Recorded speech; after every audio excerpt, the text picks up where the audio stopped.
Hello guys, welcome back to my channel. আশা করি তোমরা সবাই খুব ভালো আছো। আমি কিন্তু ভালো ছিলাম না এতদিন, তো এখন ভালো হয়েছি। তো ভাবলাম তোমাদের সাথে ভিডিওটা শেয়ার করা যাক। তো আমি দেখো বেরিয়ে পড়েছি এইদিকে। আর আমি না এই ব্লগটা অনেক আগেই শেয়ার করতেছিলাম, করতে পারিনি কারণ আমার শরীরটা একদমই ভালো ছিল না। আর আমি জানি অনেক দিন আগে জন্মাষ্টমী শেষ হয়ে গেছে, কিন্তু আমি ব্লগটা আপলোড করতে পারিনি আনফর্চুনেটলি। তো ভাবলাম এখন শেয়ার করা যাক। তো দেখো আমি কিন্তু এদিকে বেরিয়ে এসে গেছি আমাদের এখানে ইসকনে। তো খুব সুন্দর করে কিন্তু ইসকন মন্দিরে সাজানো হয়েছে। তোমাদের কীরকম লেগছিল তোমরা অবশ্যই জানাবে। আমার তো খুবই ভালো লেগেছে সাজানোটা। আর এদিকে আমি উপরে উঠে যাচ্ছি, বলি না কীর্তন দেখেছিলাম যে শুরু হয়ে গেছে, তো বলি না জলদি জলদি করে যাই গিয়ে গিয়ে কীর্তনটা একটু অ্যাটেন্ড করতে পারবো। আমার কিন্তু কৃষ্ণের শতনাম শুনতে খুব ভালো লাগে। তোমাদের কাদের কাদের ভালো লাগে সেটা অবশ্যই কমেন্টে জানাবে। আর গিয়ে দেখি এখানে স্টার্ট হয়ে গেছে। তো সবাই এনে অনেকে প্রণাম করছিল, প্রণামই করছিল, অনেকে নাচ করছিল কৃষ্ণের। খুবই ভালো লাগছিল দেখে। আর এদিকে দেখো রাধারানীকে আর কৃষ্ণকে কিন্তু খুবই সুন্দর লাগছিল দেখতে। আর এই মন্দির থেকে আমরা বেরিয়ে আমার আরেকটা মন্দিরে এসেছি। আর এদিকে দেখো V2-র উপরে কৃষ্ণের একটা অনেক বড় মূর্তি ছিল। কি বলবো, এত ভালো লেগেছে এই মূর্তিটা দেখে। তোমাদেরকে কি বলবো, এই মূর্তিটা কিন্তু খুবই বড় গাইস। আর এদিকে দেখো এই মন্দিরে ঢোকার উপায় ছিল না, এসে দেখি এত মানুষ। আর এই মন্দিরটা কিন্তু কৃষ্ণের পুরো মন্দিরটাই কৃষ্ণের।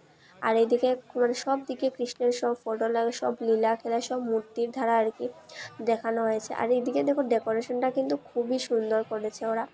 আর আমার তো খুবই ভালো লাগছিল, কারণ আমার ঠাকুর মন্দিরে যেতে খুবই বেশি ভালো লাগে। তোমাদের কাদের কাদের ভালো লাগে সেটা অবশ্যই কমেন্টে জানাবে। আর এদিকে দেখো আমরা কিন্তু ভিতরে ঢুকে গেছি। আর উপরে দেখো অনেকগুলা কিন্তু মূর্তি ছিল, কৃষ্ণের সব কিরকম লীলা খেলা সব কিছু মূর্তি উপরে ছিল। আর এই মন্দিরটার নাম ছিল শ্যামসুন্দর মন্দির, শ্রী শ্রী শ্যামসুন্দর মন্দির। আর এইদিকে দেখো আমাদের এখানে কৃষ্ণের একটা মূর্তি, দেখো খুবই সুন্দর এই মূর্তিটা গ্লাসের ভিতরে ছিল, নারায়ণ আর লক্ষ্মী মার। তো এরপরে আমি বললাম চলো এখন মন্দিরে ঢুকা যাক। আর আমি না এই দিন কি বলবো গাইস, সবাই দেখছি শুধু সেলফি উঠছে, কিন্তু আমার এদিন সেলফি ওঠার ইচ্ছাই করছিল না। আমার মনে হচ্ছিল শুধু ঘুরে ঘুরে সব কিছু দেখি, আর মানুষ শুধু ফটোই উঠছিল। আমার ভাই গরমের মধ্যে ফটো ওঠার ইচ্ছেই করছে না, যে যাই হোক ছাড়ো। এইদিকে দেখো কিন্তু আমরা কিন্তু মন্দিরের ভিতরে এসে গেছি। আর এসে দেখি যে কীর্তন এখনো স্টার্ট হয়নি, তো আমি ভাবলাম পুরো মন্দিরটা তোমাদেরকে ভালো করে দেখাই। আর দেখো হনুমানজি, অনেক বড় হনুমানজির মূর্তি ছিল এখানে। আর এইদিকে যাওয়া যাচ্ছিল না, তাই তোমাদেরকে জুম করে ভিতর থেকেই দেখাতে লেগেছে আমার। আর এইদিকে দেখো আমি ভাবলাম পুরো মন্দিরটা পরিক্রমা করে দেখাই, কারণ ওই মন্দিরে পুরো বললাম না মূর্তি দিয়ে পুরো কৃষ্ণের লীলাখেলা পুরো বোঝানো হয়েছে। তো ভাবলাম তোমাদেরকে দেখাই। তো চলো তোমাদেরকে দেখানো যাক। আর এদিকে মানুষের জন্য না আমি যেতেই পারছিলাম না। এদিকে দেখো মন্দিরটা কিন্তু তখন যা লাগিয়ে দিয়েছিল, কারণ সব মন্দিরে তো টাইম টু টাইম থাকে না, তার জন্য মন্দিরটা তখন লাগিয়ে দিয়েছিল।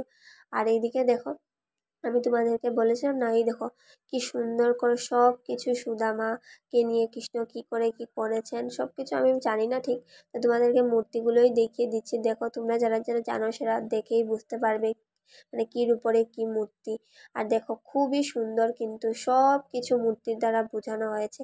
আমার তো খুবই ভালো লেগেছে দেখে। তোমাদের কাদের কাদের দেখে ভালো লেগেছে সেটা তোমরা অবশ্যই কমেন্টে কিন্তু আমাকে জানাবে। আর দেখে দেখো আমার না মূর্তিগুলো দেখে খুবই সুন্দর লাগছিল আর খুবই ভালো লাগছিল। আমার এগুলো দেখতে কিন্তু খুবই ভালো। আমি আরেকদিনও এসেছিলাম ওই মন্দিরটাতে, তখন আমার ভিডিওটা করা হয়নি। তো এই দিন এসেছি, আমি বললাম স্পেশাল দিনে তোমাদের সাথে একটা স্পেশাল ভিডিও শেয়ার করা যাক। তো দেখো আমি কিন্তু সব কিছু ভালো করে তোমাদেরকে দেখানোর জন্য পুরো পরিক্রমা করে তারপর আমি পুরোটা ভালো করে উঠিয়েছি ভিডিওর মাধ্যমে। আর এইদিকে দেখো মানুষ কিন্তু ভিড় হয়ে গেছে, কারণ আমাদের কীর্তন শুরু হয়ে যাচ্ছিল। তো আমি অনেক সময় বসে কীর্তন কৃষ্ণর শতনাম শুনেছি।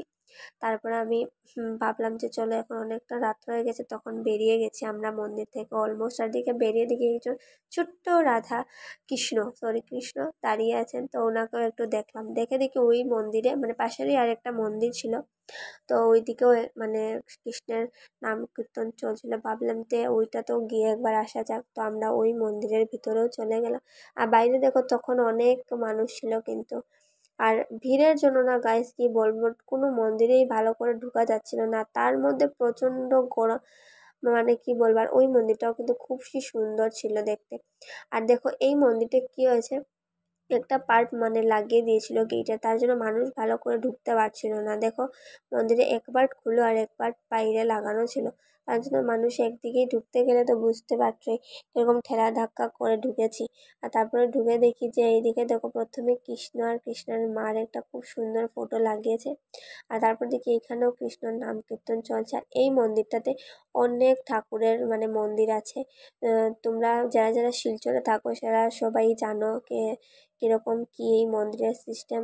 তোমরা যারা যারা শিলচর থাকো সেরা অবশ্যই জানো।